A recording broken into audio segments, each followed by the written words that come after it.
একটি মৃত্যু যা স্বাভাবিক মনে হলেও আসল সত্য কি এতটাই সরল? জগৎমোহন বাবু একজন সম্মানিত ব্যক্তি, যিনি হঠাৎ করেই অজানা এক পরিণতির শিকার হলেন। কিন্তু প্রশ্ন উঠছে, তিনি কি সত্যিই স্বাভাবিকভাবেই মারা গেছেন, নাকি কেউ পরিকল্পিতভাবে তাকে সরিয়ে দিয়েছে? এই সকল প্রশ্নের উত্তর পাবেন আজকের এই গল্পে। নমস্কার শ্রোতা বন্ধুরা, থ্রিল কোয়েস্টে আপনাদের সকলকে জানাই স্বাগত। আমাদের আজকের নিবেদন লেখক সুকান্ত দাসের কলমে ব্যোমকেশ বক্সী সিরিজের গল্প হত্যাভ্রম রহস্য। গল্পের সূত্রধার এবং ব্যোমকেশের চরিত্রে আমি বোবাই, গল্প পাঠে কৌশিক, এছাড়া অন্যান্য চরিত্রে সৌরভ ও মিমো। শুরু হতে চলেছে আমাদের আজকের গল্প হত্যাভ্রম রহস্য।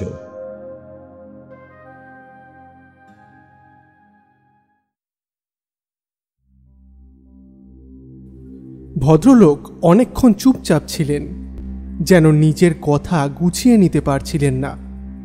তবে এবার নিজের আবেগ আর ঠান্ডা মাথায় ধরে রাখতে না পেরে একদম তীব্র গলায় বললেন, আপনি বিশ্বাস করুন, আমি একদম মিথ্যে কথা বলছি না। ঘরে ঢুকতেই আমি ঠিক এই দৃশ্য দেখলাম। বাবা পিছনের দিকে শুয়ে আছেন, দুটো হাত সামনের দিকে তুলে রেখেছেন, আর তার বুকে যে অসম্ভব যন্ত্রণা হচ্ছিল সেটা আমি পরিষ্কার বুঝতে পারছিলাম।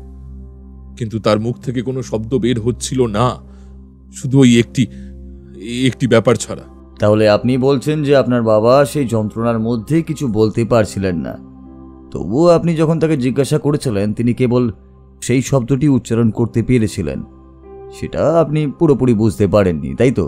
দেখুন, ঘরের দরজা থেকে বিছানা অনেকটা দূরে ছিল। আমি তৎক্ষণাৎ ছুটে গিয়ে পৌঁছলাম, কিন্তু তখন মাথায় কিছুই আসছিল না। টেবিলের পাশে ওষুধের বাক্সটা রাখা ছিল, তা দেখেই আমার সন্দেহ হয়। সঙ্গে সঙ্গে বাক্সটা খুলে দেখলাম, কিন্তু কিছু বুঝতে পারলাম না। মনে হচ্ছিল বাবার বুকের ব্যথাটা বেড়েছে, তাই তার বুকে হাত বোলাতে গেলাম, কিন্তু বাবা আমাকে বারণ করলেন। তারপরই বুঝতে পারলাম তার ঠোঁট এমন ভাবে ফাঁক ছিল যেন তিনি কিছু বলার চেষ্টা করছেন। আমি তৎক্ষণাৎ বুঝে গেলাম কিছু একটা ঘটেছে। ঘরের দরজা খোলা ছিল, আর তখনই আমার মনে হলো বাইরে থেকে এসে কেউ এই কাজটি করেছে। তাহলে আপনি বলতে চাইছেন যে বাইরে থেকে কেউ এসে আপনার বাবার ক্ষতি করেছে। কিন্তু সমস্যা হলো, আপনি তো কিছুই দেখেননি, আর আপনার বাবা তো কিছু বলার মতন অবস্থাতেও ছিলেন না। এমনকি যদি তার শরীরে বিষক্রিয়া থাকতো, তাও তো তার একটা প্রমাণ পাওয়া যেত। তাহলে এত কিছু ঘটার পরও কেন আপনি এত নিশ্চিন্তভাবে ভাবছেন যে এটি কেবলমাত্র একটি পরিকল্পিত হত্যাকাণ্ড? ডাক্তারের রিপোর্ট অনুযায়ী বাবা মোটামুটি সুস্থ ছিলেন, কিন্তু হঠাৎ করে ওই বুকে যন্ত্রণা। ডাক্তার বলেছিলেন কিছুদিনের মধ্যে যা হবার তা হয়ে যাবে, কিন্তু যদি সেটা না হয়ে থাকে, যদি আসলেই কিছু অস্বাভাবিক ঘটেছিল, তাহলে এই যন্ত্রণার কারণ কিছুতেই খুঁজে পাওয়া যাচ্ছে না। ওষুধের বাক্সটাও ঠিক ছিল, সবকিছু সঠিক ছিল, কিন্তু কি কারণে হঠাৎ করে এই ঘটনা ঘটল, এটা তো আমি বুঝতে পারছি না। তাহলে আপনি কি বলতে চাইছেন আপনার বাবা আসলে কিছু বলার চেষ্টা করেছিলেন, এবং তার সেই অবস্থা দেখে মনে হচ্ছে যে আপনার এখানে কোনো রহস্য লুকিয়ে আছে? হ্যাঁ, ঠিক সেটাই। বাবা এমনভাবে কিছু বলার চেষ্টা করেছিলেন, কিন্তু শেষ পর্যন্ত কিছু বলতে পারলেন না। আর এখন যখন আমি সবকিছু খতিয়ে দেখি, মনে হয় যেন কোনো এক অজানা শক্তি তার মৃত্যুর সাথে জড়িয়ে গেছে। তাহলে আপনি নিশ্চিত যে এটি কোনো একটা দুর্ঘটনা নয়? কিন্তু যখন আপনি আপনার ভাইদের সন্দেহ করছেন, তখন সেখানে একটা অদ্ভুত গোলমালও রয়েছে। এর মানে হয়তো এই মৃত্যুর পিছনে পরিকল্পনা বা ষড়যন্ত্র লুকিয়ে রয়েছে। কিন্তু ভাইদের অবস্থান কি, সেই সম্পর্কে আপনি কি কিছু জানেন? ভাইদের সঙ্গে সম্পর্ক ভালো ছিল না। বাবা যেসব সিদ্ধান্ত নিয়েছিলেন সেগুলো আমার পক্ষে সঠিক ছিল, কিন্তু তারা কখনো তা মেনে নেয়নি। তাহলে আপনি মনে করছেন যে উইল বা ব্যবসা নিয়ে কিছু সমস্যা ছিল, কিন্তু উইল তো ইতিমধ্যেই তৈরি ছিল, তাই না? ঠিক, এটা আমারও মনে হচ্ছে। ভাইদের তো কোনো কারণ ছিল না বাবাকে হত্যা করার, কিন্তু ঠিক কি ঘটেছে তা এখনো পরিষ্কার নয়। আমি সত্যি কিছুই বুঝতে পারছি না। এই জন্যই তো আমি আপনার কাছে এসেছি। আপনি যদি একটু ব্যাপারটা দেখেন, যদি আমার বাবা খুন না হয়ে থাকে, যদি স্বাভাবিক মৃত্যু হয়, তাহলে তো আমার কিছু বলার নেই, কিন্তু কিন্তু ডাক্তার তো বলেছিলেন কয়েক মাসের মধ্যে যা হবার তা হবে। তবুও যদি সেটা না হয়ে থাকে, ওষুধের বাক্সে সবকিছু ঠিক ছিল, ডাক্তারও সেটাই জানিয়েছিলেন, কিন্তু হঠাৎ করে ওই বুকে যন্ত্রণা শুরু হওয়া, এটা তো ডাক্তারও কিছু বুঝতে পারলেন না। শরীর সম্পূর্ণ স্বাভাবিকই ছিল। দেখুন মনমোহনবাবু, এমন অনেক মানুষই আছেন যাদের হৃদযন্ত্রের সমস্যা থাকে। মনে রাখবেন, শুধু যে ওষুধ তা নয়, মাঝে মাঝে কোনো মানসিক চাপ বা বড় ধরনের উত্তেজনা, এমনকি চিন্তা চাপিয়ে দিলে তা থেকেও হঠাৎ এমন সমস্যা হতে পারে। আচ্ছা, ডাক্তার কি জানিয়েছেন? ডাক্তার কিছুই বুঝতে পারছেন না। আর রিপোর্টে তো শরীরে কোনো বিষক্রিয়া বা কোনো অস্বাভাবিক কিছু ছিল না, শুধু হৃৎপিণ্ডের ক্রিয়া সামান্য ব্যাহত হয়েছিল। আর ভাগ্যিস আমি দ্রুত পৌঁছেছিলাম। যদি না আসতাম তাহলে আমি কখনোই জানতে পারতাম না বাবা চলে গিয়েছেন। আসার পর অনেকক্ষণ পর দুই ভাই ফিরেছিল, আর কাজের লোকও এসে পৌঁছেছিল ওই বিকেলের দিকে। কিন্তু আপনিই তো বলছেন যে আপনার বাবা এতটা অসুস্থ ছিলেন, তাহলে তাকে একা রেখে বাইরে গেলেনই বা কিভাবে? ভুল বুঝছেন আপনি। আমাদের ব্যবসা ছোট নয়, ভীষণ বড়। মাঝে মাঝে আমাকে গিয়ে দেখাশোনা করতে হয়। ছোট ভাই, মেজ ভাই তো এইসব নিয়ে ব্যস্তই থাকে না। বাবা দুপুরে ঘুমাচ্ছিলেন, তার আগে আমি তার ঘরে অনেকটা সময় ছিলাম, অনেক কিছু নিয়ে কথা হলো। তারপর আমি কারখানায় গেলাম 5 মিনিট 10 মিনিটের জন্য, আর তারপরেই ফিরলাম। আর তখনই সব ঘটলো। তাহলে আপনি বলছেন আপনার বাবা সুস্থ ছিলেন, আপনি ঘরে ছিলেন না, অর্থাৎ বাইরে থেকে কেউ এসে তার ক্ষতি করতে পারে। কিন্তু সমস্যাটা হলো আপনি তো কিছুই দেখেননি। আর যদি আপনার বাবা কিছু বলার চেষ্টাও করেছিলেন, তাহলে কেন কিছু স্পষ্ট করে বলতে পারেননি? যদি কোনো ওষুধ বা কিছু পাওয়া যেত তাহলে তো আরেক রকম হতো। কিন্তু কেন আপনি এত নিশ্চিত যে এখানে অন্য কিছু ছিল, যেমন খুন বা কিছু? ডাক্তারের দেওয়া ওষুধের পরেও বাবার শরীর মোটামুটি ভালো ছিল। আসলে একটু একটু সুস্থ হচ্ছিলেন, হয়তো আরো কিছুদিন তিনি বাঁচতেন। ঠিক আছে, তাহলে প্রথমে আমি পোস্টমর্টম রিপোর্টটা দেখতে চাই। আর ডাক্তার যিনি আপনার বাবাকে দেখাশোনা করতেন, তার সঙ্গে কথা বলতে হবে। এই ঘটনার পেছনে অনেক কিছুই থাকতে পারে। আপনি বরং এক কাজ করুন, থানার রিপোর্টে যে বিষয়টা দেখানো হচ্ছে সেটা আমার কাছে দিন। আর আপনার বাড়িতে নিশ্চয়ই টেলিফোন রয়েছে, সেই নাম্বারটা আমাকে দিয়ে যান। যদি প্রয়োজন হয় তাহলে আমি আপনাকে ফোন করে সব কিছু এসে দেখতে পাবো।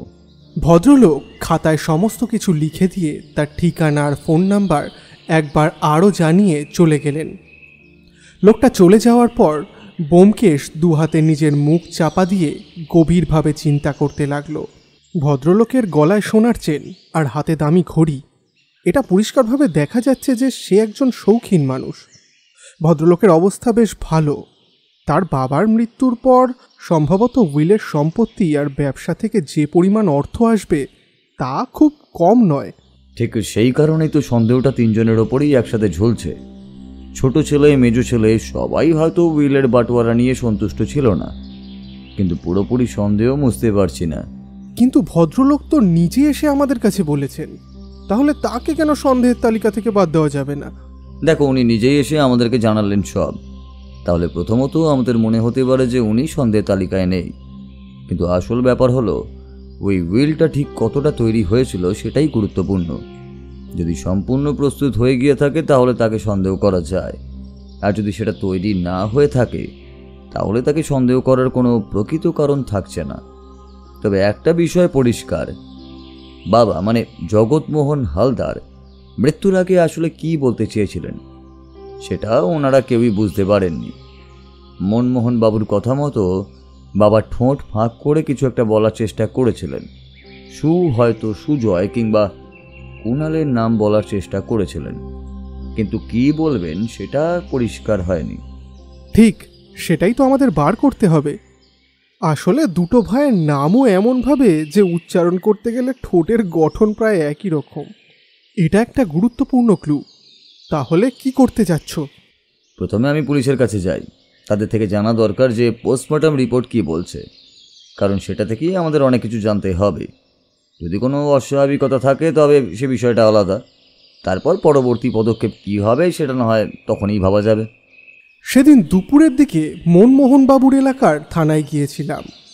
কয়েকটি কথার পর অফিসার বললেন, দেখুন, সত্যি বলতে আমাদের তেমন সন্দেহ নেই। ভদ্রলোক অনেকদিন ধরে শরীরের দুর্বলতায় ভুগছিলেন। অনেক মাস ধরে সবার সঙ্গেই সমস্যায় ছিলেন। হতে পারে কোনো কারণে সেই সমস্যা বাড়াবাড়ি হয়ে গেছে, আর তখন ঘরে কেউ ছিল না, তাই। কিন্তু জগৎমোহন বাবুর ছেলে মনমোহন বাবু আমাদের জানিয়েছিলেন যে তিনি কিছুদিন আগে সুস্থ হয়ে উঠেছিলেন। আশা করি সেটা তিনি আপনাদেরকেও জানিয়েছেন। জানিয়েছে অবশ্যই, কিন্তু আপনি জানেন সমস্যা সহজে ঠিক হয় না। কিছুটা কমে আসতে পারে, কিন্তু পুরোপুরি নির্মূল হওয়া তো আর সম্ভব নয়। আসলে প্রথম দিকে জগৎমোহন বাবু বেশ ভালো জীবনযাপন করেছিলেন। দেখুন, এই ব্যবসাটা তার বাবার সূত্রে পাওয়া। জগৎমোহন বাবু সবসময় আর্থিকভাবে ভালো ছিলেন, তবে তার চরিত্রের দিক থেকে কিছু দোষের কথাও শুনেছি। কম বয়সী স্ত্রীর মৃত্যুর পর তিনি আর বিয়ে করেননি, কিন্তু সেই সময় থেকেই তার চরিত্রে একটা অবনতি লক্ষ্য করা গেছে। এছাড়া আপনি তো জানেন মনমোহন বাবুর আসল নাম সুজন। মনমোহন নামটা তার একটা ভালো নামের মতো ছিল, যদিও পরিবারের মধ্যে এই নামেই পরিচিত ছিলেন। তার মেজ ছেলে সুজয় আর ছোট ছেলে কুণাল, তিনজনের মধ্যে বয়সের পার্থক্য খুব একটা বেশি ছিল না। অন্তত আমাদের খোঁজ খবর অনুযায়ী 3-4 বছরের পার্থক্য ছিল। কম বয়সে স্ত্রীকে হারানোর পর তিনি আর দ্বিতীয়বার বিয়ে করেননি এবং বাড়িতে কাজের লোক রেখেই সন্তানদের মানুষ করেছেন। তবে তার চরিত্রে যেই অবনতি ছিল সেটা পরবর্তীতে আমাদের তদন্তে বেরিয়ে এসেছে। এটা তো বেশ ভালোভাবেই খোঁজখবর নেওয়া হয়েছে, তবে সেটা কি সেভাবে কাজে লাগছে? যাই হোক, হতে পারে জগৎমোহন বাবুর আত্মীয়, পরিচিতি কিংবা শত্রুদের ব্যাপারে কিছু খোঁজ পাবেন। কিন্তু প্রশ্ন হচ্ছে, এমন একটা সময় খুন করার মতো পরিস্থিতি কিভাবে তৈরি হলো? যদি খুন হতো, শরীরে কোনো আঘাত লাগলেও তো দেখা যেত, তাই না? হ্যাঁ, সেটাই তো মূল সমস্যা। খুনি যদি খুন করতে চাইতো তাহলে সেটা ঠিক সময় করা খুবই কঠিন ছিল। তাছাড়া সেই সময় যদি খুনি আঘাত করত তো সে নিজেই মারা যেত। তারপর ঘরের মধ্যে কেউ ছিল না, এটা তো পরিষ্কার। তাহলে সেই সময়টা খুনি তাহলে অপেক্ষা করছিল কেন? অথচ ঘরের দরজা খোলাই ছিল। যে দরজাটা মনমোহনবাবু নিজে হাতে বাইরে থেকে বন্ধ করে দিয়ে গিয়েছিলেন, সেই দরজাটা খুলে কেউ ভেতরে ঢুকেছিল 10 মিনিটের মধ্যে, যেটা ওই সময়ে যথেষ্ট ছিল। পুলিশ অফিসারের সঙ্গে আরও কিছুক্ষণ কথা হলো, কিন্তু সত্যি বলতে আমার মনে হলো না যে তেমন কোনো নতুন তথ্য বেরিয়ে এসেছে। ব্যাপারটা তখনও রহস্যময়ই ছিল। আমরা যেখানে দাঁড়িয়েছিলাম পুলিশ অফিসার সেখানেই ছিল। থানা থেকে বেরিয়ে বললাম, জগৎমোহন বাবুর চরিত্র নিয়ে এতক্ষণ কাটাছেড়া করে আমার মনে হয় না তুমি কোনো লাভ করতে পারবে। কারণ যদি তার শত্রু থেকে থাকে তাহলে সে আগেই তাকে মারতে পারত। মৃত্যু পথযাত্রী মানুষকে হত্যা করে শত্রুপক্ষের লাভ খুব একটা বোঝা যায় না। তাছাড়া বাড়িতে ঢুকে কাজটা করাটা তো সোজা নয়। ঠিক বলেছ, কিন্তু এই সময় যে কোনো ব্যক্তির কাছেই কাজটা করা খুবই সহজ, যার ওই বাড়ির সমস্ত কিছুই জানাশোনা ছিল। তাই বারবার ঘুরে ফিরে সন্দেহটা কিন্তু ওই 3 জনের ওপরেই এসে দাঁড়িয়েছে। আমার মনে হয় প্রথমে মনমোহন বাবুর 2 ভাইয়ের সঙ্গে ভালো করে কথা বলে নেওয়া দরকার। খুনটা কিভাবে হলো তাহলে? শরীরে কোনো আঘাতের চিহ্ন নেই, বিষও নেই, এমনকি এমনি এমনি হৃদযন্ত্র বন্ধ হয়ে গেল যে মানুষটার, যে সুস্থ হয়ে আসছিল। ভয় যে মানুষের জীবনকে দুর্বল করে, সেই মানুষকে ভয় দেখিয়ে কিংবা কোনো উত্তেজনা সৃষ্টি করা মারাত্মক বিশ্বের চেয়েও ভীতিকর হতে পারে। সামান্য উত্তেজনাতেও সেই মানুষের মৃত্যু ঘটতে পারে। আমার মনে হয় ঠিক সেইভাবে জগৎমোহনবাবু মারা গিয়েছিলেন। কারণ মনে আছে, যখন মনমোহনবাবু ঘরে ঢুকেছিলেন তখন কিন্তু জগৎমোহন বেঁচে ছিলেন এবং তিনি তার বুকেও হাত দিয়েছিলেন। তাহলে মানে তো এটাই হচ্ছে, মনমোহনবাবু যে মুহূর্তে ঘরে ঢুকেছিলেন তার আগেই কিছু একটা ঘটেছিল, আর তার রেশ কাটতে না কাটতেই মনমোহনবাবু ঘরে ঢুকেছিলেন। কিন্তু তিনি তো কাউকে দেখতে পেয়ে কিছুই বলেননি। তাছাড়া কারখানা থেকে তার বাড়ির দূরত্বও আশা করি একটু বেশিই হবে। সেই পথে আস্তে আস্তে যদি কাউকে দেখতেন সেটা তো জানাতেন। এখন এসব ব্যাপারটা তোলাই থাক, বুঝলে। চলো একবার বোসপুকুরের কাছ থেকে ঘুরে আসি। ও কোথায় যেতে চাইছে সেটা আমি তেমন বুঝতে পারলাম না, তবে বোসপুকুর গিয়ে তেমন কিছু নতুন তথ্য পেলাম না। শুধু বোসপুকুর গিয়ে একটা দোকানের সামনে আমাকে বেশ কিছুক্ষণ দাঁড় করিয়ে রেখে নিচে কোথায় যেন হাওয়া হয়ে গেল। প্রায় 15 মিনিট পর যখন ফিরে এলো তখন ওর মুখে একটা অস্থির ভাব ছিল। কুণাল হালদার বাবার অন্য কোনো গুণ না পেলেও একটা গুণ কিন্তু সে পেয়ে গিয়েছে, রেসের মাঠে যাওয়ার অসৎ সঙ্গ। কিন্তু কাজকর্ম কি? সে কিছু করে নাকি শুধু বাবার রেখে যাওয়া ব্যবসা আর সম্পত্তিতেই চড়ে বসেছে, সে বিষয়ে কিন্তু কিছুই জানা যায়নি। ছোট ভাইয়ের খোঁজে এখানে এসেছিলে? ও ইশারায় আঙুল তুলে দেখালো। আমি দেখলাম সামনে একটা ঘরের সামনে 3 জন দাঁড়িয়ে, তাদের মধ্যে একজন একটু লম্বা, যার দিকে আঙুল দেখাচ্ছিল। লোকটাকে দেখানোর কারণ ছিল মনমোহন বাবুর চেহারার সঙ্গে তার চেহারার সামান্য মিল। তবে অত দূর থেকে আর কিছু ভালোভাবে বোঝা গেল না। একটু পরেই লোকগুলো একসাথে কোথাও চলে গেল। ওর সঙ্গে আমি বেশ কিছুক্ষণ তাদের পিছু নিলাম। একটা ছোট্ট গলির মধ্যে তারা ঢুকে পড়তেই ব্যোমকেশ যেন হঠাৎ উৎসাহ হারিয়ে ফেলল, এমনভাবে বলল, এবার ফিরে যাওয়া যাক, আজকের মতো অনেকই হয়েছে, চলো অজিত। ওর আচরণে কিছু একটা ছিল, যেন নতুন কিছু সংশয় তৈরি হয়েছে, অথবা কিছু খুঁজে পাওয়ার পরেও ও কিছু খোলসা করতে চাইছে না। সেই মুহূর্তে রহস্য আরও গভীর হয়ে উঠেছিল। এর মাঝেই কেটে গেল প্রায় 2 দিন। এর ফাঁকে ব্যোমকেশ কখন কোথায় বেরিয়েছে, কখন কোথায় গেছে, কি করেছে, তার সমস্ত কিছু আমি জানি না। আমি আর তাকে বিরক্ত করার চেষ্টাও করিনি। সত্যি বলতে এই মনমোহনবাবুর বাবা জগৎমোহনবাবুর কেসটা আমাকেও ঘাটিয়েছিল বেশ। জগৎমোহনবাবুর সাথে কি এমন হলো যে তার জন্য তিনি হার্ট অ্যাটাক পর্যন্ত করলেন? আর এমন কি কথা তার সামনে এসেছিল যে কথা শুনে তিনি এতটাই উত্তেজিত হয়ে পড়লেন যে নিজের শরীরের অসুস্থতা ভুলে গেলেন? হঠাৎ করে একটা অদ্ভুত সম্ভাবনা আমার মাথায় এলো। হয়তো এই মনমোহনবাবুর 2 ভাই, সুজয়বাবু এবং কুণালবাবু, এদের মধ্যে কারো এমন কোনো কথা তার সামনে এসেছিল যেটা তাকে আঘাত করেছে। তাহলে আজকেই ও সেই মেজো ছেলে মানে সুজয় হালদার নামের ছেলেটির পিছু করবে। ও কোনো কিছু খুলে বলে না বলেই আমায় এসব ভাবতে হয়। মনে মনে ঠিক করলাম ও আজ ফিরলে ওর কাছে সমস্ত কথা জানব। ও ফিরে এলো যখন, তখন মুখটা থমথমে ছিল। প্রথমে তাকে কিছু জিজ্ঞাসা করলাম না। হাত মুখ ধুয়ে যখন আমরা বসার ঘরে চা চুমুক দিচ্ছি, ও নিজেই বলল, আমি জানি তুমি একটু মনক্ষুণ্ণই হয়েছো আমার উপরে। আসলে এই কদিন ধরে কোথায় যেতে হচ্ছে, কি করতে হচ্ছে আমি নিজেও ভালোভাবে জানি না, তাই তোমাকেও আর বলিনি। তবে তুমি চিন্তা করো না, খুব শীঘ্রই কিছু একটা জানতে পারবে। তবে এটা মনে রেখো যে এখন কেসটা এমন একটা জায়গায় গিয়ে দাঁড়িয়ে আছে যেখানে আমরা 3 জনকেই সন্দেহ করছি। 3 জনকেই? মানে মনমোহন বাবুকেও পর্যন্ত? কিন্তু কেন? তুমি সেদিন দেখেছিলে, তোমার সঙ্গে আমি গিয়েছিলাম ওই কুণালের ওপর নজর রাখতে। তার বয়স অনেকটাই কম, সেই সবচেয়ে ছোট। তার সঙ্গে যে সমস্ত লোকেদের পরিচিতি তারা একটু বেশি বয়সের।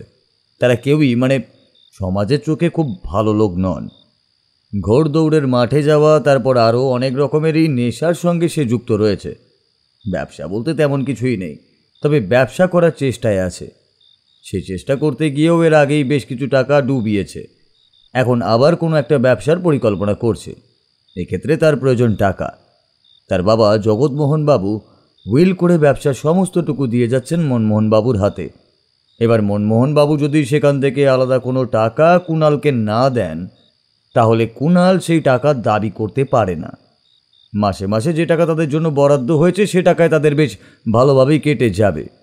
জগৎমোহনবাবু খুব ভেবেচিন্তেই সে উইল করেছিলেন, যাতে ভবিষ্যতে বিয়ের পরে তাদের সংসার চলে যায়, সেই টাকায় অসুবিধা না হয়। কিন্তু খোলামকুচিভাবে টাকা খরচা করলে সেটা কিন্তু আর থাকবে না। আর বাকি 2 জন, ওই সুজয়বাবু? হ্যাঁ, সুজয়বাবুকে তুমি বাবুই বলতে পারো। তার বয়স অনেক বেশি। আর তার ব্যাপারে খোঁজ নিয়ে জানলাম যে বাইরে তেমন তার কোনো খারাপ স্বভাব টভাব নেই। একটা ব্যবসা আছে, ইম্পোর্ট এক্সপোর্টের কোনো একটা ব্যবসার সঙ্গে সে যুক্ত, কিন্তু ব্যবসা বর্তমানে খুব একটা ভালো জায়গায় নেই। তার ঘৌড়দৌড়ের মাঠে যাওয়ার অভ্যেসও নেই, আর অন্যান্য নেশাও নেই। তবে তার মধ্যেও বাবার একটা গুণ খুব ভালোভাবেই এসেছে, সেটা হলো স্ত্রীলোকের। বিয়ে করেননি, তবে বেশ কিছু স্ত্রীলোকদের সঙ্গে ঘনিষ্ঠভাবে মেলামেশা, এবং তার বাঁধা ধরা বিভিন্ন স্থান আছে যেখানে অন্তত সপ্তাহে 2 থেকে 3 বার তার যাওয়ার কথা আমি খোঁজ পেয়েছি। এই সমস্ত খবর তারই এক পরিচিত জনের কাছ থেকেই আমি উদ্ধার করতে পেরেছি। বর্তমানে তার ব্যবসা পোর্টের দিকে, বেশ বড় একটা অংশের টাকা সেখানে ঢোকাতে না পারলে তার ব্যবসা বাঁচানো আর মোটেই সম্ভব হবে না। এমনকি সুজয়বাবু নাকি মনমোহনবাবুকে এই ব্যাপারে জানিয়ে টাকাও চেয়েছিল, কিন্তু মনমোহনবাবু সে টাকা দিতে রাজি হয়নি। কেন? প্রথমত মনমোহনবাবু কিছুতেই টাকা দিতে রাজি ছিলেন না, কারণ এর আগেও তার ব্যবসা ছিল, সে অনেক টাকা লোকসান করেছে। কুণাল যেভাবে টাকা যথার্থভাবে উড়িয়ে দিয়ে ব্যবসায় ঘাটতি করত, সুজয়বাবু সেটা করতেন না, কিন্তু তার ওই স্ত্রী লোকের প্রতি আকর্ষণ তাকে ব্যবসা থেকে মাঝে মাঝে বিচ্যুত করত, আর সেই কারণে তার টাকা অন্য কেউ ভোগ করত এবং সেই সুযোগে তার ব্যবসা ডুবে যেত। মনমোহনবাবু কিন্তু টাকার ব্যাপারে খুব হিসেবি। তার বাড়িতে যে কাজের লোকটি আছে, সেই কাজের লোকটি তাদের বাড়িতে রান্না এবং অন্যান্য ছোটোখাটো কাজ করে। তবে সেই লোকটি আজ প্রায় বছর 2 ধরে তাদের বাড়িতেই রয়েছে। খুব বেশি দিন মনমোহনবাবু কাজের লোক বাড়িতে রাখেন না, তার প্রধান কারণ হলো তাকে বেশি টাকা দিতে হয়, এবং তাছাড়াও আরও অনেক সমস্যাই হতে পারে। কিন্তু সামান্য টাকা বাঁচানোর জন্য তো আমরা মনমোহনবাবুকে সন্দেহ করতে পারি না যে তিনি নিজের বাবাকে খুন করেছেন। এই কারণে হয়তো তাকে সন্দেহ করতে পারি না, কিন্তু অন্য একটা কারণে পারি। মনমোহনবাবুর কাছে বাবা উইলের ঠিকানা থেকে কথাবার্তা বলে আমি জানতে পেরেছি জগৎমোহন বাবু কিন্তু নিজের উইলটা সম্পূর্ণভাবে বদলে ফেলেছিলেন। উকিলের সঙ্গে তার বারবার বিভিন্ন কথাবার্তা হয়েছে, আর উকিলের মনে হয়েছিল হয়তো জগৎমোহন বাবু নিজের সিদ্ধান্ত বদলাতে চেয়েছিলেন শেষের দিকে, কারণ যত দিন ধরে তিনি অসুস্থ হয়ে পড়ছিলেন ততই তিনি তার 3 ছেলেকে আরও অনেক কাছে চাইছিলেন। তো সেক্ষেত্রেই তিনি ছোট ছেলে এবং মেজ ছেলের প্রতি করা অন্যায় মুছে দিতেই চাইছিলেন, কিংবা তারা যদি শর্তে গিয়ে কোনোভাবে কিছু করতে চাইতো তবে উইল বদলে ফেলতে পারতেন। কিন্তু সবচেয়ে আশ্চর্যের কথা হলো এই ব্যাপারে জগৎমোহন বাবু যে কাউকে কিছু বলেননি সে ব্যাপারে উকিল নিশ্চিত, অর্থাৎ মনমোহন বাবুর জানার কথা নয় যে জগৎমোহন বাবু উইল বদলাতে চেয়েছিলেন। সেক্ষেত্রে তো আমরা মনমোহনবাবুকে সন্দেহের তালিকা থেকে দূরে রাখতে পারি। তিনি যখন জানতেন না, তখন কেন তিনি কাজটা করতে চাইবেন? ও অদ্ভুতভাবে তাকালো আমার দিকে। ওর চোখে মুখে এক রহস্যময় হাসি ছিল। তারপর আস্তে আস্তে বলল, একটা কথা তুমি বারবার ভুলে যাচ্ছ, জগৎমোহন বাবু কিংবা উকিল কেউই মনমোহন বাবুকে কিছু জানায়নি। কিন্তু এমন তো হতেই পারে খবরটা তিনি জানতে পেরেছেন কোনোভাবে, কিংবা কোনোভাবে তিনি সন্দেহ করতে পেরেছিলেন যে তার বাবার কোনো কথা থেকে, আর তাকেই যদি খুব সহজেই সরিয়ে দেওয়া যায় তাহলে তো আর কোনো ঝামেলাই থাকবে না, তাই না? তার মৃত্যুর পর তার বর্তমান উইলটাই কার্যকারী হবে, অন্য কোনো উইল করার সুযোগ আর তিনি পাবেন না, মানে বর্তমানে যেটা হচ্ছে আর কি। এটা শুনে আমি স্তব্ধ হয়ে গেলাম। এমনও হতে পারে যে মনমোহনবাবু তার বাবার উইল বদলানোর ব্যাপারে কোনো ধরনের আঁচ পেয়েছিলেন, আর সেই কারণেই হয়তো তিনি এতটা উত্তেজিত হয়ে ওঠেন। জগৎমোহনবাবুর মৃত্যুর পর উইলটি কার্যকারী হবে এমনটাই নিশ্চিত তার মনে ছিল।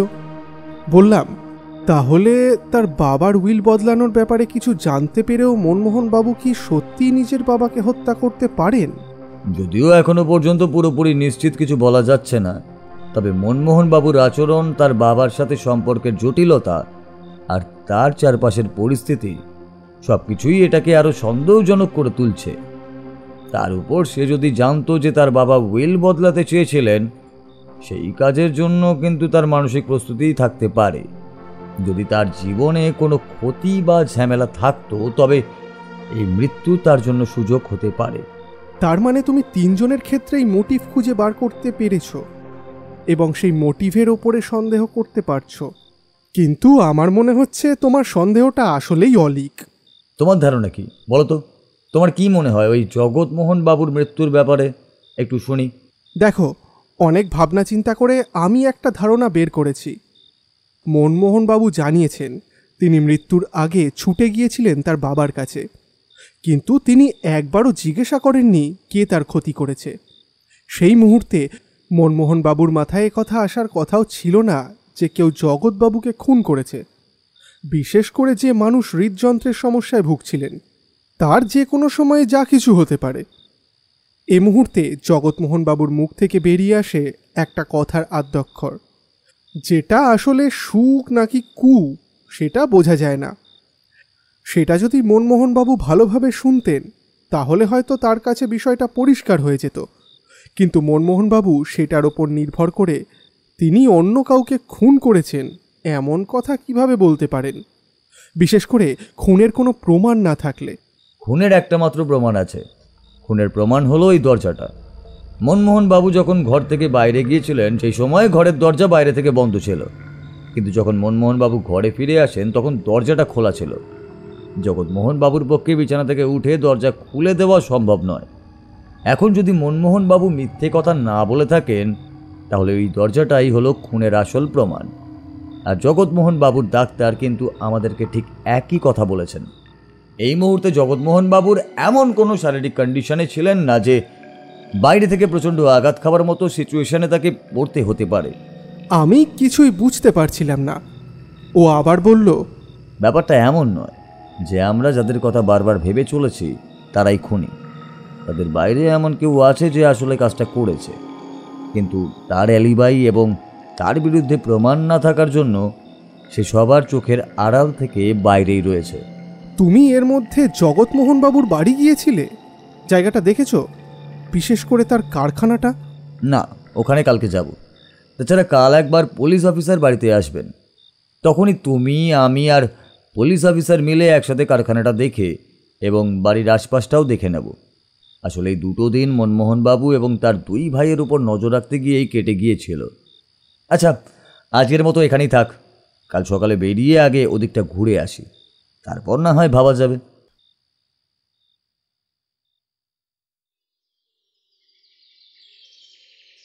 পরের দিন আমরা জগৎমোহন বাবুর বাড়ি গিয়ে পৌঁছলাম। মনমোহন বাবুদের বাড়ির কাজের লোক বোধন আমাদের ভিতরে নিয়ে গেল। সামনের ছোট দরজা দিয়ে সোজা ঢুকে এখানে আসতে হয়। ঘরটায় একটা বিছানা, একটা টেবিল, টেবিলের ওপর ঔষধের বাক্স, পাশে জানলা, ছোট আলমারি, আলনা, আরও অনেক কিছু আছে। বাড়ি আসার পর বুঝতে পারলাম মনমোহন বাবু বা তার পরিবারের অর্থ থাকলেও তারা অতিরিক্ত খরচ করেননি। প্রয়োজন ছাড়া ঘরে সাজানোর কোনো জিনিসপত্র কোথাও নেই। ঘরের একপাশেই টেবিলের ওপর একটা মাত্র ফুলদানি, তাছাড়া আর কিছুই নেই। ঘরের দেয়াল থেকে শুরু করে সব কিছুতেই একটা মাঝারি মাপের ভাব রয়েছে। খুব বড় বা সস্তার কিচ্ছু নেই। বুঝতে পারলাম অর্থবান হলেও মনমোহনবাবু বা জগৎমোহনবাবু হিসেবে তারা ছিলেন খুবই সাদাসিধে। যদিও জগৎমোহনবাবু অন্য কোনো দিক থেকে অতিরিক্ত খরচ করতে পছন্দ করতেন, কিন্তু হয়তো মনমোহনবাবু তা করেননি। শুনেছিলাম সুজয় এবং কুণাল জগৎমোহনবাবুর দুটো গুণ পেয়েছে। ঘর দেখে বেরিয়ে এলাম। একটু দূরে গিয়ে ব্যোমকেশ বলল, 1 মিনিট, আমি মনে হয় আমার কলমটা ফেলে এসেছি, এক্ষুনি আসছি। এই বলে ও 1 মিনিটের জন্য ঘরে ঢুকলো, আবার বেরিয়ে এলো। ওর হাতে কলম। তবে প্রশ্ন হলো সেই কলমটা ওর কাছে কখন ছিল? এর আগে আমি কখনোই ওকে কলম নিয়ে ঘুরতে দেখিনি। এ ঘটনাটি আমাকে ভাবিয়ে তুলেছিল, কিন্তু আমি তখনও কিছু না ভাবলেও ও নিশ্চয়ই কিছু একটা লক্ষ্য করেছে। তারপর আমরা সেখান থেকে বেরিয়ে গিয়ে পৌঁছলাম কারখানায়। কারখানাটা বেশ বড় নয়, ছোট। মনমোহন বাবুর কাছে শুনেছিলাম এই কারখানাটা ছোট। তাছাড়া তাদের আরও একটি কারখানা আছে, সেটা বাড়ি থেকে অনেক দূরে। সেটা দেখার জন্য লোক রয়েছে। মনমোহনবাবু দুঃখের সঙ্গে বললেন, পারিবারিক এই ব্যবসা যদি আমার দুই ভাই ভালোভাবে দেখতো তাহলে কত সহজে ব্যবসাটা বড় করা যেত, কিন্তু তারা এইসব করবে না। তারা নিজের মতো নিজের কাজ করবে। এসব করতে গিয়ে কত টাকা ধ্বংস হয়েছে আপনি জানেন না। এখন আর কিছু বলি না। বাবা যখন চলেই গিয়েছেন তখন নাকি উকিল বলেছেন বাবাও ওদের নামে যে টাকা দিয়ে গিয়েছিলেন সেটা কিছুদিন পরে তারা হাতে পেয়ে যাবে। তখন আর আমার কি, বাড়িটা তো সবার নামে, ব্যবসাটা আছে আমার নামে, এখান থেকে মাসে কিছু হাত খরচা ওদের দেওয়ার কথা। তবে বাবা উইলে আমার চেয়ে বেশি টাকা ওদেরকে দিয়ে গেছেন, যাতে তাদের সমস্যা না হয়। আচ্ছা মনমোহন বাবু, সেদিন যখন আপনি কারখানার দিকে যাচ্ছিলেন, বাড়ির সেই গেটটা পেরিয়ে আসতে হয়েছিল আপনাকে, কিন্তু আসার সময় কি আপনি রাস্তার পাশে কাউকে দেখেছিলেন? দেখুন, রাস্তা দিয়ে তো অনেকেই যাতায়াত করে, সেই সময় হয়তো কেউ না কেউ রাস্তা দিয়ে যাচ্ছিল, কিন্তু তাদের মধ্যে কাউকে মনে রাখবো কি করে বলুন তো? আমার কিন্তু মনে হচ্ছে সেদিন রাস্তায় কেউ ছিল। যেই সময় আপনি কারখানার দিকে চলে যান, সেই সময় সুযোগ বুঝে সে ঘরের ভেতরে ঢুকেছিল এবং কিছুক্ষণের মধ্যে সে সেখান থেকে বেরিয়েও আসে। সে জানতো ওই সময় আপনি বেরিয়ে ঠিক কারখানাতেই গিয়েছিলেন এবং ঠিক কত সময় আপনার লাগবে সেটা আততাই নিশ্চয়ই জানতো। কিন্তু এটা কেউ কি করে জানলো? আর তাছাড়া কতক্ষণ সময় লাগবে সেটা জানতে পারা মানে তো... এখানেই তো আসল ব্যাপারটা আছে। মনমোহন বাবু, একটু মনে করে বলুন তো, আপনি হঠাৎ করে কেন বাড়ি থেকে কারখানায় গিয়েছিলেন? এমনিই গেছিলেন নাকি কেউ আপনাকে ডেকেছিল? এখন আপনি বললেন বলে, তা না হলে ব্যাপারটা মনে পড়তো না। সেদিন আমাদের কারখানার কাজ যে দেখাশোনা করে দীপক আমায় ডেকেছিল, কি একটা কাজের জন্য যেন। ওই দীপককে একবার ডেকে পাঠান তো। আর বলবেন না, সমস্যা যখন হয় চারিদিক থেকেই একেবারে হয়। সেদিন বিকেলে দীপক বাড়ি ফিরে যায়, তারপর থেকে দীপক আর কাজে আসেনি। এমনকি প্রচুর চেষ্টা করেও তার সঙ্গে যোগাযোগ করা যায়নি। দীপক কোথায় চলে গেছে কেউ জানে না। দীপক এখানে একাই থাকতো, তাই... ও কি এখানেই থাকতো? মনমোহনবাবু ঠিকানাটা লিখে দেন। তারপর আমরা সোজা গিয়ে পৌঁছলাম সেই ঠিকানার বাড়িতে। গিয়ে দেখা গেল সত্যি দীপক সেখানে নেই। আশেপাশের লোকেরা জানালো এটা বাড়িতে অনেক দিন হয়ে গেল, তারা কেউ কাউকে দেখেননি। আমরা চিন্তায় পড়ে গেলাম, কারণ একমাত্র রাস্তা ছিল যদি দীপক কিছু জানতো তাহলে তার কাছ থেকে কিছু তথ্য পাওয়া যেত। এখন তো আপনার মতো আমারও মনে হচ্ছে যে ব্যাপারটা সহজ নয়। যদি সেদিন সত্যি সত্যি ওই সময় দীপককে দিয়ে কেউ মনমোহন বাবুকে ঘর থেকে সরানোর চেষ্টা করে থাকে, তাহলে সেই সময় কেউ ঘরে ঢুকেছিল এবং ঘরে ঢুকে কিছু করেছিল। তোমার কি মনে হচ্ছে বলো? তুমি মনমোহনবাবু আর তার দুই ভাই, তাদের সবার এত বড় বড় মোটিভ থাকা সত্ত্বেও তাদের সন্দেহ না করে অন্য কাউকে সন্দেহ করতে চাইছো। দেখো, যদি ওদের মধ্যে কেউ কাজটা করত তাহলে তো তাদের অন্য কাউকে দিয়ে কাউকে সরাতে হতো না, বাড়িতে এমনি ঢুকতে পারতো। সুজয়বাবু এবং কুণাল সেদিন ছিল না। সুজয়বাবু সেদিন তার ইম্পোর্ট এক্সপোর্টের ব্যবসার কাজের জন্য তারই দুজন লোকের সঙ্গে কলকাতার অন্য একটা জায়গায় একটা মিটিংয়ে ছিলেন, আর কুণাল সেদিন ঘোড়দৌড়ের মাঠে গিয়েছিল তার সেই দুই সঙ্গীর সঙ্গে, এবং সেখানে সে দুপুর অবধি ছিল। কিন্তু তাহলে কে? ওরা যদি কেউ না থাকে তাহলে জগৎমোহন বাবুর শত্রু কে ছিল? কে তাকে মারতে চেয়েছিল? আমি জগৎমোহন বাবুর ইতিহাস নিয়ে খুঁজতে গিয়েছিলাম। তার চরিত্রে অনেক দোষ খুঁজে বার করেছি, কিন্তু ভালো কোনো কিছু খুঁজে বার করতে পারিনি। তাছাড়া আমি তো সবসময় মোটিভের দিকেই দৌড়েছি। অবশ্যই মোটিভ প্রয়োজন। আমি যে মোটিভ খুঁজেছি তা হলো, কিন্তু বর্তমানের সাথে অতীতের কোনো মোটিভ আমি মেলাতে পারিনি, বিরুদ্ধে কোনো প্রমাণও ধরতে পারিনি, তাই আমি অপরাধী পর্যন্ত পৌঁছাতেও পারিনি। তবে এটুকু আমি বলতে পারি, এই কেসে জগৎবাবুর ইতিহাস অবশ্যই জড়ানো রয়েছে। এই কথায় আমি আর অফিসার একবার মুখ চেপে বসলাম। তারপর আমরা সেখান থেকে ফিরে এলাম। ওর কথায় আমরা তিনজন মিলে আবার সেদিন সন্ধ্যার পর একটু রাতের দিকে দীপকের বাড়ির কাছাকাছি একটা অন্ধকার জায়গায় লুকিয়ে অপেক্ষা করতে লাগলাম। আমাদের সন্দেহ ছিল দীপক শহর ছাড়েনি। সে দিনের বেলায় কারো নজরে পড়ে না, কিন্তু রাতের বেলায় ঠিক তার বাড়িতে এসে পৌঁছবে। আচ্ছা, আপনি নিশ্চিত যে দীপক বাড়িতে ফিরবেই? অপরাধী এখনও আন্দাজ করতে পারেনি যে আমরা তাকে সন্দেহ করেছি। তার জন্যই তো মনমোহনবাবুর বাড়ি থেকে বেরিয়ে আসার সময় দীপকের ব্যাপারে আমি ওনাকে অতটা উদাসীনতা ভাব দেখালাম।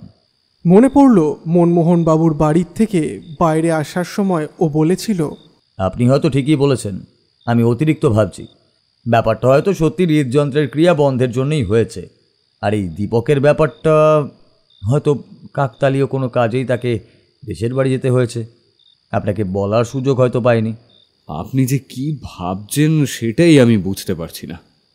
আপনার কাজের কথা এর আগেও আমি শুনেছি, কিন্তু এই প্রথমবার আপনার সঙ্গে এমনভাবে কাজ। এমন সময় একটা চিৎকার শুনে হতভম্ব হয়ে গেলাম আমরা। দীপক, পালিয়ে গিয়ে কিন্তু কোনো লাভ নেই। তুমি যদি পালাতে চাও তাহলে আমি কিন্তু গুলি করতে বাধ্য হব। আমি বুঝলাম এই লোকটি পালানোর চেষ্টা করলেও তাকে সহজে ছেড়ে দেওয়া যাবে না। আমরা তার পিছনে দ্রুত এগিয়ে গেলাম।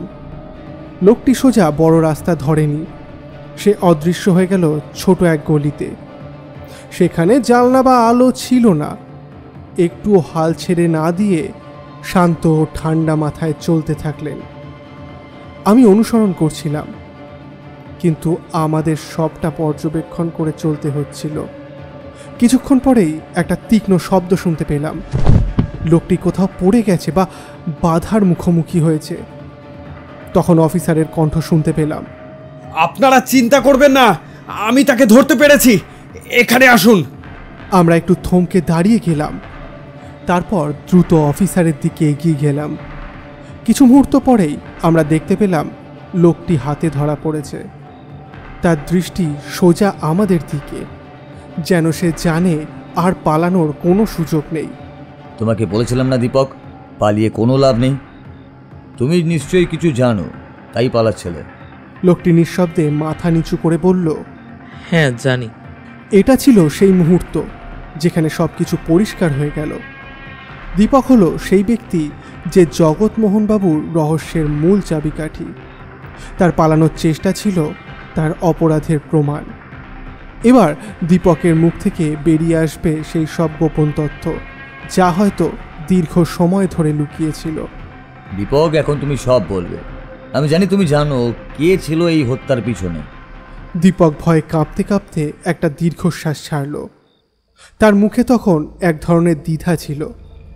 কিছু মুহূর্ত চুপ থাকার পর সে হঠাৎ করেই মাথা তুলে বলল, আপনার সন্দেহ সঠিক। আমি একটা কাঠ পেয়েছিলাম। সে কাঠ পেয়েছিলাম মনমোহন বাবুর এক ভাইয়ের কাছ থেকে। তবে আমি জানতাম না যে ঘটনা এত বড় আকার ধারণ করবে। বলেছিল আমাকে কিছুদিন গা ঢাকা দিয়ে থাকতে হবে, তারপর আমি ফিরে এসে বলবো যে দেশের বাড়িতে গিয়েছিলাম। তাহলে তো দীপক, তুমি যেটা বলছো সেটা পুরোপুরি একটা সাজানো নাটক। কিন্তু যারা তোমাকে এসব করতে বলেছিল তারা চেয়েছিল যে তুমি আসলে কিছুটা সময় বাইরে থাকো, যাতে ঘটনাটা ধামাচাপা পড়ে যায়। কিন্তু তুমি জানলে না যে তারা এতটা দুঃসাহসী হবে। হ্যাঁ, আমি জানতাম না। বিশ্বাস করুন, আমাকে শুধু মেশিনের ত্রুটি নিয়ে কিছু জানানো হয়েছিল।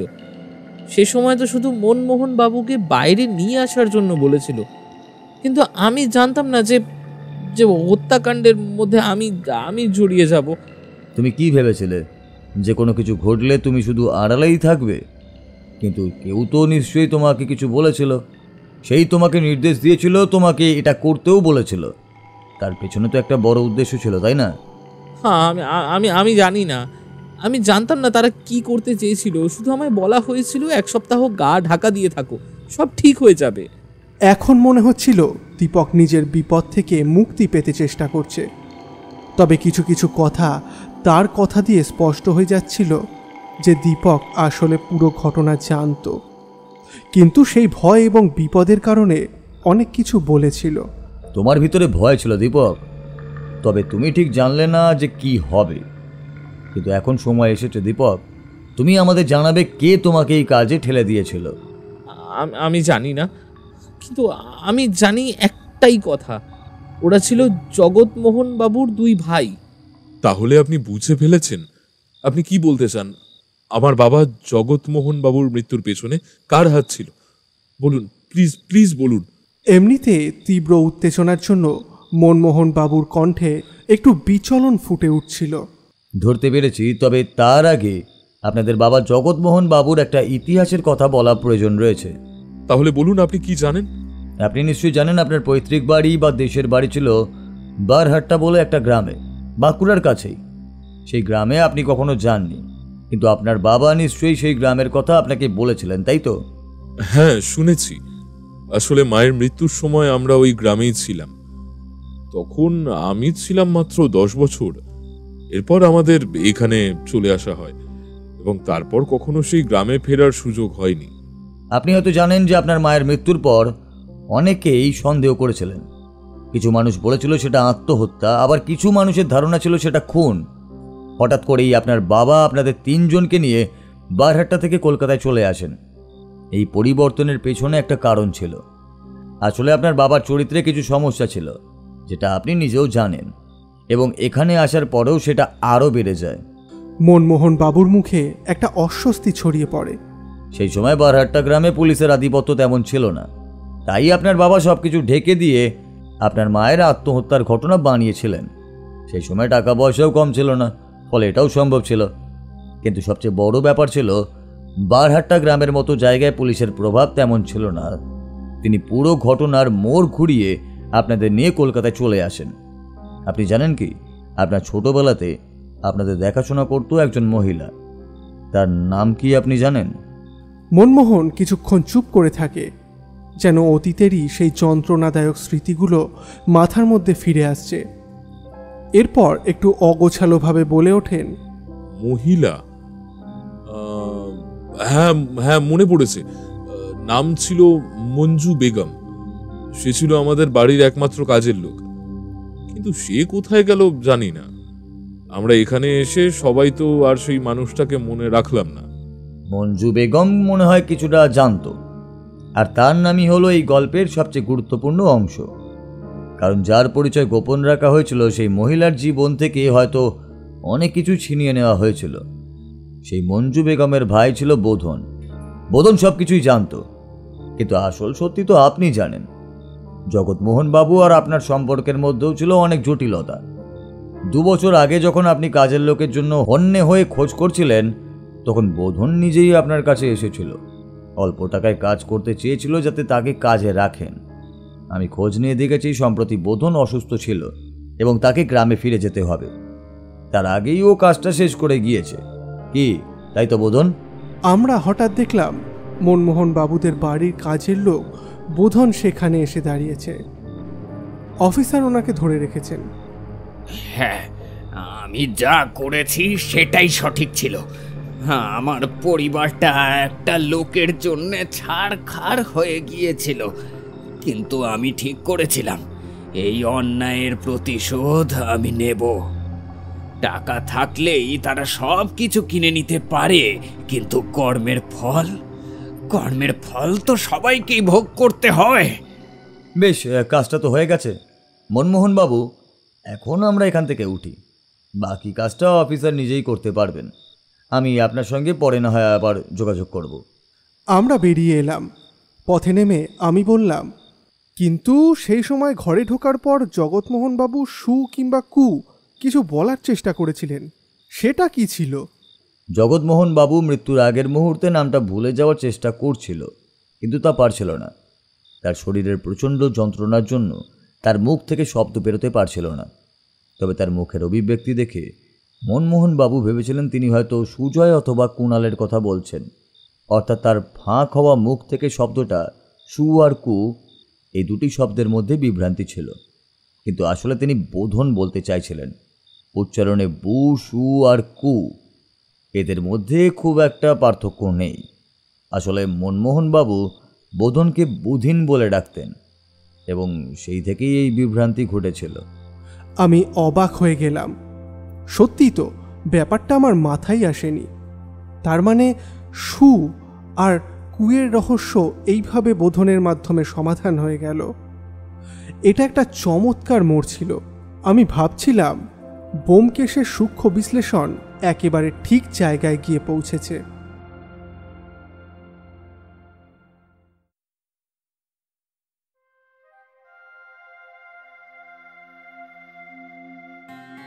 এতক্ষণ শুনছিলেন লেখক সুকান্ত দাসের কলমে ব্যোমকেশ বক্সী সিরিজের গল্প হত্যা ভ্রম রহস্য। নির্দেশনা ও পরিচালনায় প্রায়ণ গোস্বামী, বিশেষ সহযোগিতায় বুবাই সাহা, শব্দ পরিকল্পনা মিশ্রণে এবং আবহ সৃষ্টিতে মিহাজ প্রোডাকশন হাউস, পোস্টার ডিজাইনে বুবাই সাহা।